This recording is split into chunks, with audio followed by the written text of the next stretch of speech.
हरे कृष्णा। तो अभी हम भगवद गीता के 16वें अध्याय के अंतर्गत श्लोक संख्या 18 पर विचार करेंगे। अहंकारं बलं दर्पं कामं क्रोधं च संश्रिता मामात्म्य परदेहेषु प्रद्युष्यन्तोऽभ्यसूयका। तो यहाँ पर भगवान कह रहे हैं कि असुर लोग कैसे होते हैं। संश्रिता, आश्रय लेते हैं किसका? अहंकार का, बल का, दर्प का, काम का, क्रोध का आश्रय लेते हैं।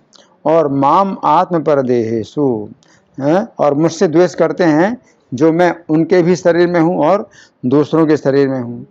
तो उनसे उनके शरीर में स्थित मुझसे वे द्वेष करते हैं और ईर्ष्या करते हैं। तो हम सुनेंगे प्रभुपाद तात्पर्य में क्या लिखते हैं।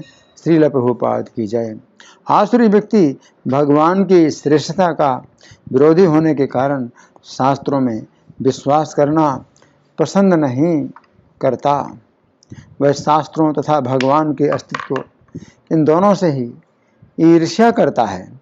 ये ईर्ष्या उसकी तथाकथित प्रतिष्ठा तथा धन एवं शक्ति के संग्रह से उत्पन्न होती है। वो ये नहीं जानता कि वर्तमान जीवन अगले जीवन की तैयारी है। इसे ना जानते हुए वह वास्तव में अपने प्रति तथा अन्यों के प्रति भी द्वेष करता है। वह अन्य जीवधारियों की तथा स्वयं अपनी हिंसा करता है। वो भगवान के परम नियंत्रण की चिंता नहीं करता क्योंकि उसे ज्ञान नहीं होता। शास्त्रों तथा भगवान से ईर्ष्या करने के कारण वह ईश्वर के अस्तित्व के विरुद्ध झूठे तर्क प्रस्तुत करता है और शास्त्रीय प्रमाण को अस्वीकार करता है। वो प्रत्येक कार्य में अपने को स्वतंत्र तथा शक्तिमान मानता है। वो सोचता है कि कोई भी शक्ति, बल या संपत्ति में उसकी क्षमता नहीं कर सकता, अतः वो चाहे जिस तरह कर्म करे उसे कोई रोक नहीं सकता। यदि उसका कोई शत्रु उसे इंद्रिय कार्यों में आगे बढ़ने से रोकता है तो वो उसे अपनी शक्ति से छिन्न भिन्न करने की योजनाएं बनाता है। तो यहाँ पर प्रभुपाद का तात्पर्य समाप्त हुआ और अब हम सुनेंगे श्री भगवान ने कहा में इस श्लोक की कैसी व्याख्या हुई है। पिछले श्लोक में श्री कृष्ण ने कहा था कि असुर लोग यद्यपि यज्ञ करते हैं परंतु वे श्री कृष्ण को प्रसन्न करने के लिए यज्ञ नहीं करते हैं। उस समय अर्जुन के मन में जिज्ञासा उत्पन्न हुई कि असुर लोग यदि श्री कृष्ण को प्रसन्न करने के लिए यज्ञ नहीं करते हैं तो फिर वे किसका आश्रय लेते हैं। अंतर्यामी होने के कारण श्री कृष्ण अर्जुन के मन की जिज्ञासा को समझ गए। अतः उन्होंने इस श्लोक में बताया है कि असुर लोग 5 शत्रुओं के आश्रित होते हैं जो उनके ही अंदर हैं। इस श्लोक में श्री कृष्ण की 6 अत्यंत महत्वपूर्ण शिक्षाएं हैं जिनकी हम क्रम पूर्वक चर्चा करेंगे। पहली शिक्षा, इस श्लोक की प्रथम शिक्षा के अनुसार शब्द हैं अहंकारम संश्रिताः, अर्थात ये असुर लोग अहंकार शत्रु के आश्रित होते हैं। तो यहाँ पर श्री कृष्ण कह रहे हैं कि प्रत्येक व्यक्ति के हृदय में श्री कृष्ण भी हैं तथा अहंकार शत्रु भी है, परंतु असुर लोग अपने हृदय में श्री कृष्ण की शरण नहीं लेते हैं बल्कि अहंकार शत्रु की शरण लेते हैं। गीता 18:61-62 में श्री कृष्ण कहते हैं कि हमें अपने हृदय में स्थित श्री कृष्ण की शरण लेनी चाहिए तथा उनकी प्रसन्नता से हमें स्थायी शांति प्राप्त होगी। इसके अतिरिक्त श्री कृष्ण 18:59 में कहते हैं कि यदि हम अपने हृदय में स्थित श्री कृष्ण की शरण ना लेकर अहंकार की शरण लेते हैं तो हमें पग पग पर असफलता तथा अशांति प्राप्त होगी। तो यहाँ पर श्री कृष्ण कह रहे हैं कि असुर लोग अपने हृदय में अहंकार का आश्रय लेते हैं।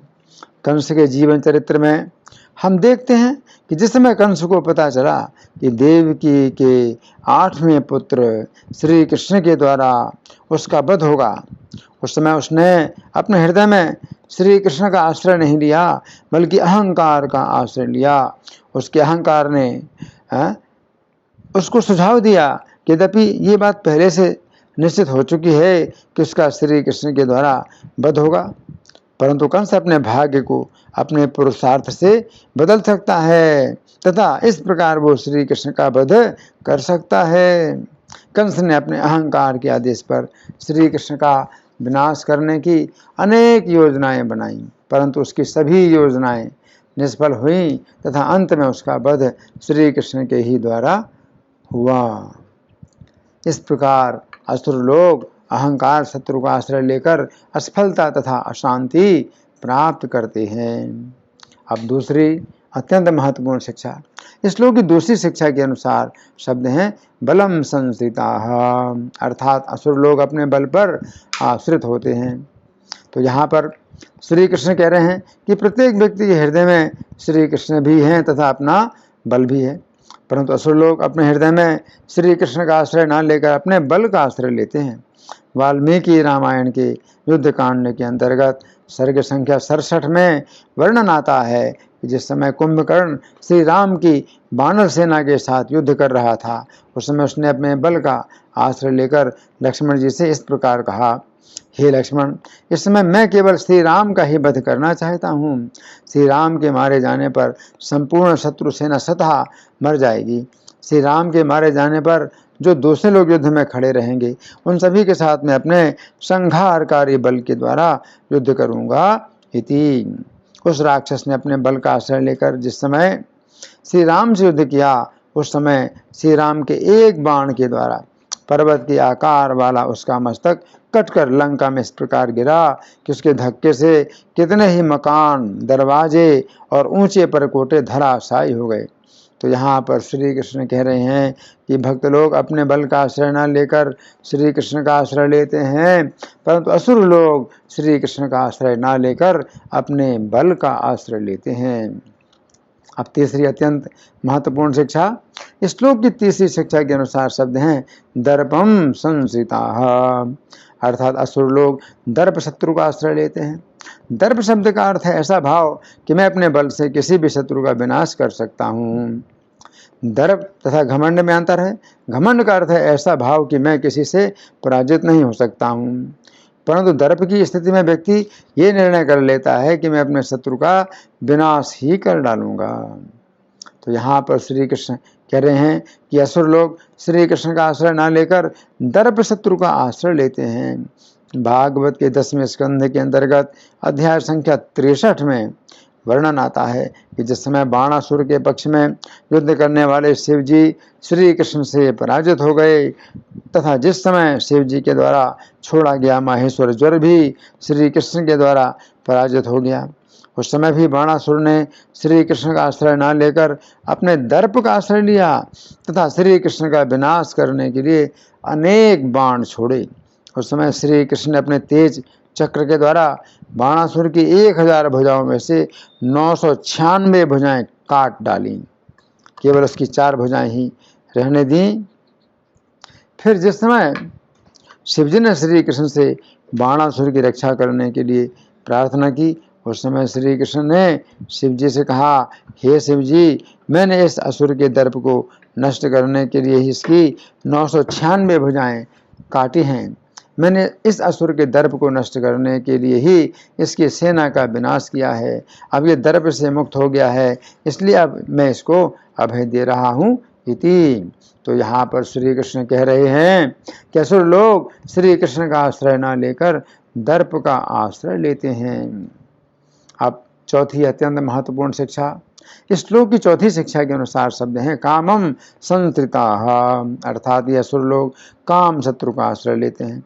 गीता 3:37-38 में श्री कृष्ण कहते हैं यदि हम श्री कृष्ण का आश्रय न लेकर काम शत्रु का आश्रय लेते हैं तो यह काम शत्रु हमारे ज्ञान को ढककर हमें पाप कर्म में लगा देता है। काम शब्द का अर्थ है इंद्रिय तृप्ति की कामना। तो यहाँ पर श्री कृष्ण कह रहे हैं कि असुर लोग श्री कृष्ण का आश्रय न लेकर काम शत्रु का आश्रय लेते हैं। वाल्मीकि रामायण के अरण्य कांड के अंतर्गत सर्ग संख्या 40 में वर्णन आता है कि जिस समय मारीच ने रावण को अत्यंत विस्तार पूर्वक समझाया कि वो सीता जी का अपहरण करके श्री राम के साथ शत्रुता ना करे, अन्यथा उसे अपने प्राणों से हाथ धोना पड़ेगा।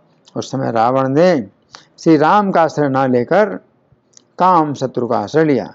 उस समय काम शत्रु के द्वारा उसने सीता जी को भोगने के लिए उनका अपहरण करने का निश्चय कर लिया। काम शत्रु ने रावण के ज्ञान को ढक दिया कि श्री राम से शत्रुता करके उसका विनाश निश्चित है। ऐसी स्थिति में रावण ने मारीच से ये शब्द कहे, मारीच, मेरे हृदय में सीता जी को भोगने की कामना इतनी अधिक प्रबल है कि मैंने निश्चय कर लिया है कि मैं सीता जी का अपहरण अवश्य करूंगा। इंद्र आदि देवता तथा समस्त असुर भी मिलकर मेरे इस निश्चय को बदल नहीं सकते हैं। यदि मैं इस कार्य में निर्णय करने के लिए तुमसे पूछूं तो तुम मुझे समझा सकते थे। मैं इस समय काम के वशीभूत हूँ, अतः तुम्हारे हितकारी वचनों का मैं अभिनंदन नहीं कर सकता हूँ। इति। तो यहाँ पर श्री कृष्ण कह रहे हैं कि असुर लोग श्री कृष्ण का आश्रय न लेकर काम शत्रु का आश्रय लेते हैं। अब श्लोक की 5वीं अत्यंत महत्वपूर्ण शिक्षा, क्रोधम संस्थिता। श्लोक की 5वीं शिक्षा के अनुसार शब्द हैं क्रोधम संस्थिता, अर्थात असुर लोग क्रोध शत्रु का आश्रय लेते हैं। तो यहाँ पर श्री कृष्ण कह रहे हैं कि असुर लोग श्री कृष्ण का आश्रय न लेकर क्रोध शत्रु का आश्रय लेते हैं।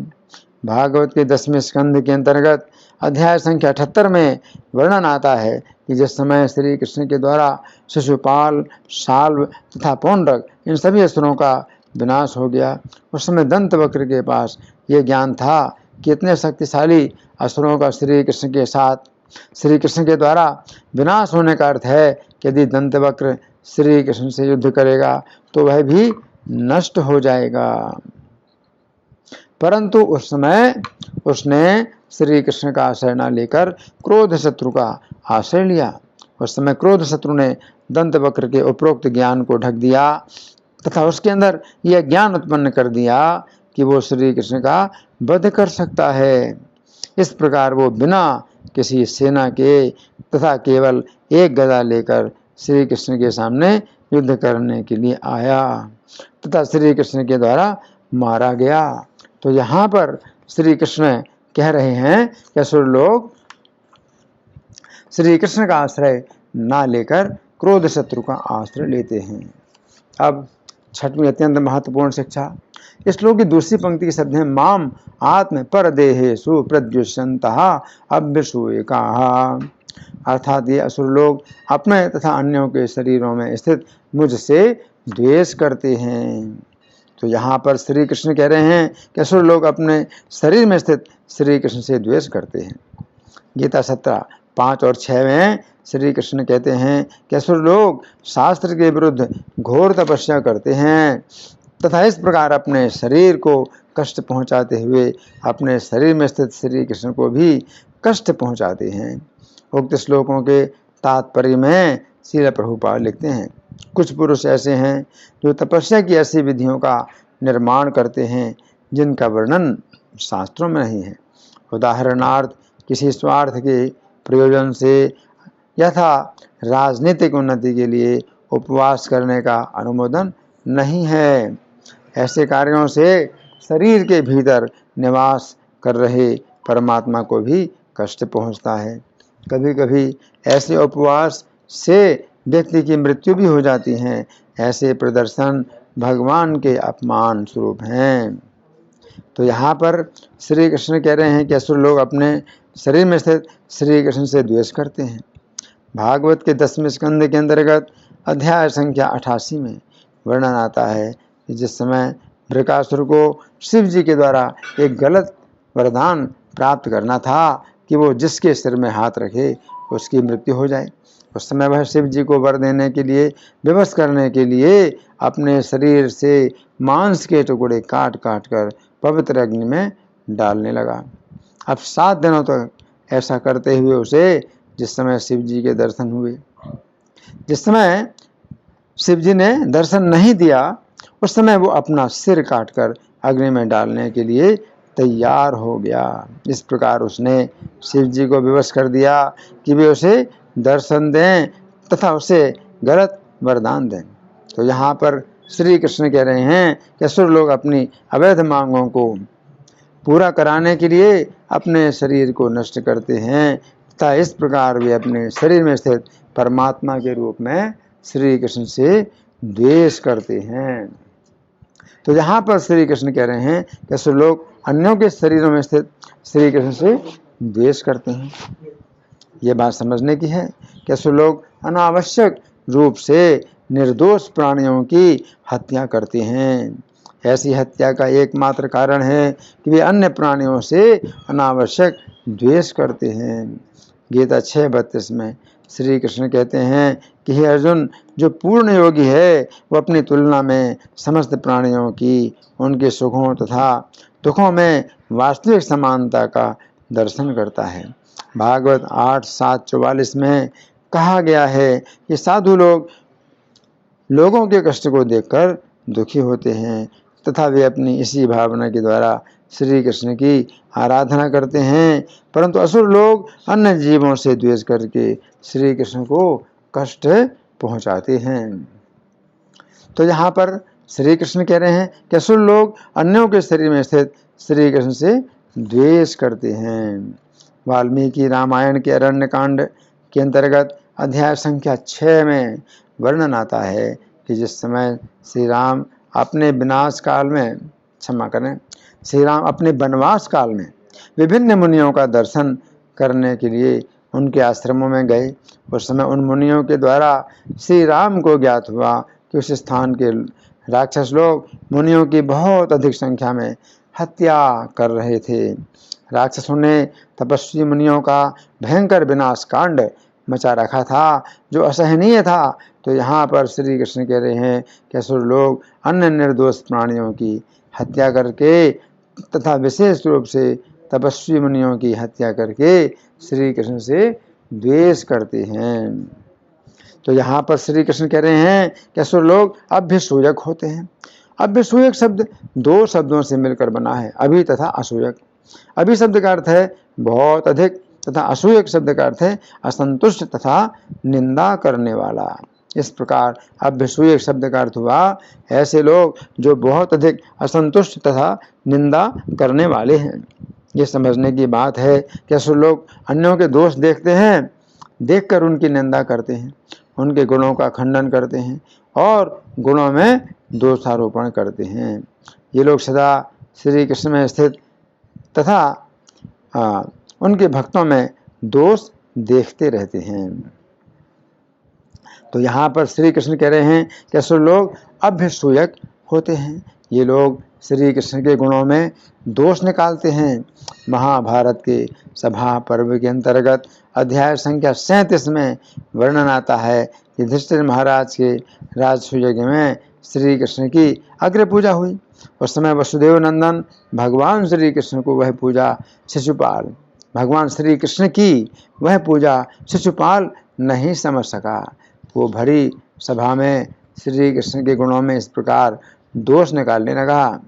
यहाँ पर इन महात्मा राजाओं के रहते हुए ये श्री कृष्ण राजाओं की भांति पूजा के अधिकारी कदापि नहीं हो सकते हैं।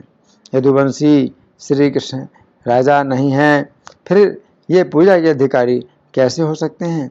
यहाँ पर पांडवों के सबसे बड़े सुहृद राजा द्रुपद हैं, उनके रहते श्री कृष्ण पूजा पाने के अधिकारी कैसे हो सकते हैं। यहाँ पर ब्राह्मणों में सबसे अधिक वृद्ध वेद व्यास के रहते हुए श्री कृष्ण की पूजा नहीं होनी चाहिए। यहाँ भी भीष्मदेव स्वच्छंद मृत्यु हैं, इनके रहते श्री कृष्ण की पूजा नहीं होनी चाहिए। संपूर्ण शास्त्रों के विद्वान अश्वत्थामा के रहते हुए यहाँ पर श्री कृष्ण की पूजा कैसे हुई। यहाँ पर राजाधिराज दुर्योधन के रहते हुए श्री कृष्ण की पूजा कैसे हुई।